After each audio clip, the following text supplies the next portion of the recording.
It's about capturing this country permanently. Yep. Morgan's Bluff is our last opportunity for economic liberation. Yeah. It's our last, this is our last port. No other port. We cannot develop another port in Nassau because of the treasonous contract that they came up with, saying that you cannot have another port within 22 miles. And let me pause right there. These persons are so crafty, or they think that we're so dumb. I don't know who signed it, but what I will say is, peep this. New Providence is only 7 by 21 miles. So pretty much what they signed on to was that there is to be no other port within New Providence. None. The capital, where the capital is. If that's not treason, I don't know what is. How? Now, mind you, we have five potential areas, as Michelle shared with us on the show. We had 5 potential areas in New Providence that would have been suitable for a port. When they came up with this contract, they immediately canceled out every other location. Why? Because they want the monopoly. They want to control this economy in the capital. I mean, they want to control the economy at large, but it starts in the capital. They did it in Grand Bahama. We don't own any ports in Grand Bahama. We don't own any ports in New Providence. So Morgan's Bluff is our last chance. Right, and what we're proposing is that the government would have full control of Morgan's Bluff, because if you privatize it, we wouldn't have control of our own country. And that you cannot have economic growth and prosperity when you don't even control your ports. And this is a nation that's so dependent upon other nations. So depending on imports, we import 90% of the food that we eat. Right. So that, okay, if you don't want to make a concentrated investment in agriculture, at least own a port, At least own a port so you can control the prices within your country. So you want to sell away our ports, and you want to ignore the need for food security? Come on. Right. You got to pick a struggle. And the thing is, that's just the economic part we're talking about. This isn't even the environmental factors and implications of this proposal. You mentioned actually the freshwater lens. The Bahamas, listen, Andros rather, has the largest freshwater lens in the nation. And this is where they want to mine to get limestone, but the Bahamian people still won't even benefit from. That doesn't even make any sense. It is treason. An industry that Bahamians have never benefited from, because limestone mining has been going on from Roland Simonet times. And Bahamians have not benefited 1 red cent. So we now have companies owned by the Simonets mining limestone. We have American companies in Grand Bahama mining limestone, and nobody is now pouring their money back into this country. But we have to deal with a contaminated freshwater lens. We have to deal with miles of dead pine forest. We have to deal with a completely, like, no chance for agriculture at all, or maybe we do have a chance, but it's going to be that much harder. Because Andros has the largest arable land in the nation. Exactly. Andros has almost 50% of the land mass in this entire country. And a large percentage of that in North Andros, basically the entire North Andros, the freshwater lens lies beneath the surface of the entire northern part of Andros Island. And so just imagine what that would mean for agriculture. Imagine what that would mean for commercial farmers. But yet you want to let Roland Cameron Simonet and Ted Baker, the owners of Bahamas Materials Company and Morgan's Bluff Development Company, you want to allow them to come in and dredge 6,000 acres to export the limestone out of the country and give us 100 jobs at maximum? Done with crumbs.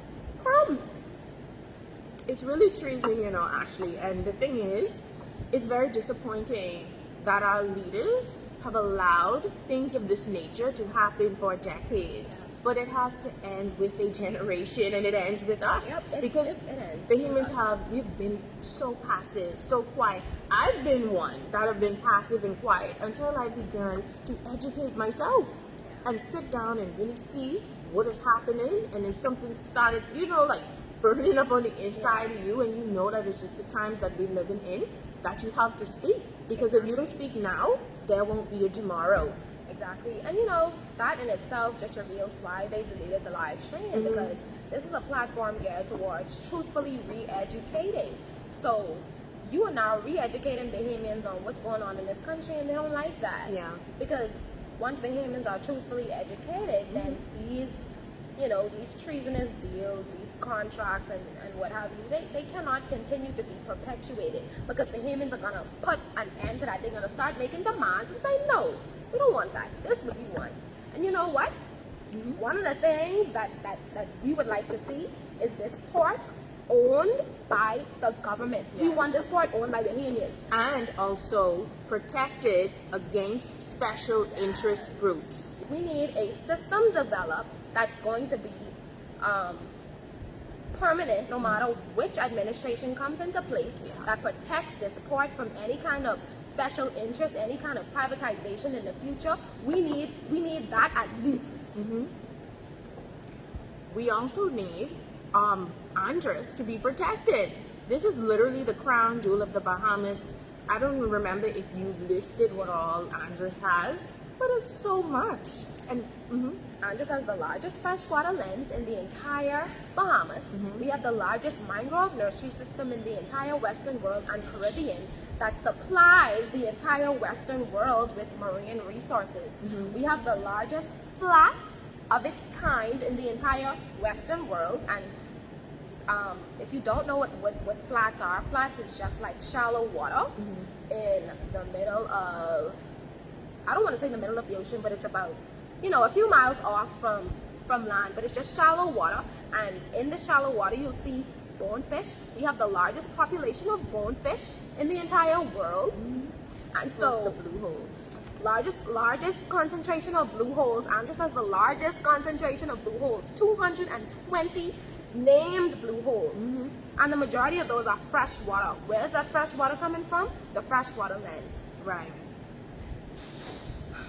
And the list goes on. Guys, it's just so much, and see, this is why we have to fight. And we're fighting now because these things are irreversible. If we sit back and just wait on our leaders to do it, it's never going to get done. So we have to be a voice, that voice crying out in the wilderness, if I may use that expression. But we want to just wrap up this live by thanking our loyal supporters and viewers. In this new project, I believe we have really started to kick up the dust, if I may use that expression. And it's not to be, personal or come off as being aggressive, but this is our future. So with that being said, we just want to leave you with these 6 points. These are the things that we really want to see. First, just an outright no, disapproval to this Morgan's Bluff proposal. And we stated it yesterday to the Prime Minister, the Right Honorable Dr. Hubert Alexander Minnis. If you pass this, the blood of generations will be on your hands. That's just what it is. Secondly, we want to see Morgan's Bluff now being owned by the government and protected against special interest groups that, they just have a track record of coming in and trying to change and monopolize things. So no, it needs to be owned by the government. That is the only way that the Bahamian people can be free and have some relief, economic relief. Third, we want to see a concentrated and consistent investment in agriculture. Yes, because food security is a very real issue in this country. Next, we want a true Freedom of Information Act. Yeah, with teeth. Yeah, so that would mean that when donations are being made to these campaigns, we could see exactly who is donating and how much. Campaign finance reform. Yes, and that was the last one. See, because if you understand who funds campaigns, you would know who now will control the government whenever they get into power. Yeah. And then, of course, push their agenda, push their proposals, push their projects.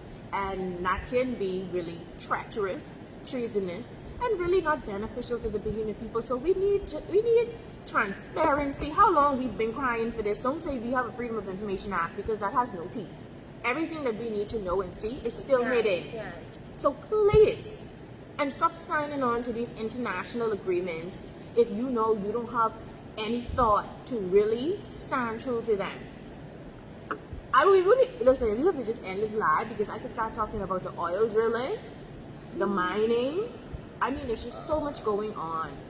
You guys have to really take sustainability seriously.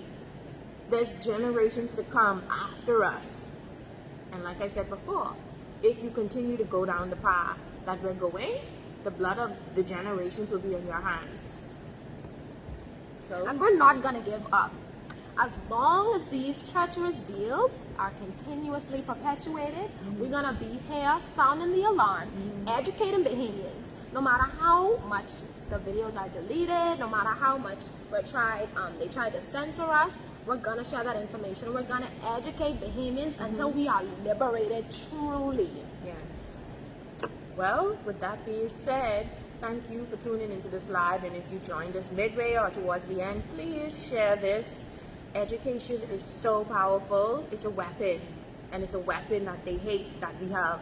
But thank you guys so much. We love you, we support you, and tune in next week for another informative and exciting show right here on the Millennial Voice Facebook page.